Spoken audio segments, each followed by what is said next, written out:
Эшләр эшләнә, әмма ләкин нәтиҗәсе без теләгәнчә түгел. Һич кенә дә без теләгәнчә түгел. Менә 11 ел буена мәктәптә балалар татар телен укыйлар, татар әдәбиятын укыйлар, әмма 11-нче сыйныфны тәмамлаганнан соң бу балалар арасында 11 сүзне белгән кешеләр дә, 11 җөмләне дә җибелгән кешеләр дә бик сирәк була. Бу мәсьәлә безне бик нык борчый. Без инде киләсе айларның берсендә, ул инде киләсе елның башында булыр, үзебезнең комитетта шушы мәсьәләне тагын бик җитди итеп карамакчы булабыз.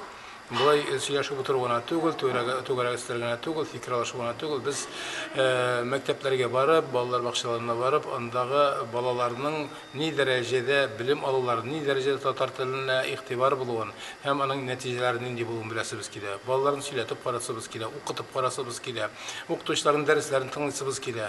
Һәм шуннан соң инде без үзебезнең комитетта түгәрәк өстәл янына утырып, бу мәсьәлә турында фикер алышырбыз.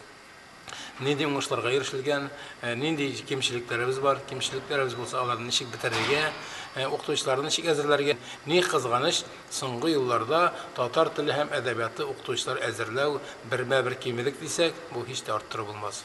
Казан федераль университетында элек татар факультеты бар иде. Ул факультет эреп юкка чыкты һәм бүгенге көндә татар теле һәм әдәбияты буенча укытучылар һич кенә дә тиешле дәрәҗәдә әзерләнмиләр. Аннары дәреслекләр мәсьәләсе. Безгә бик еш кына мөрәҗәгать итәләр.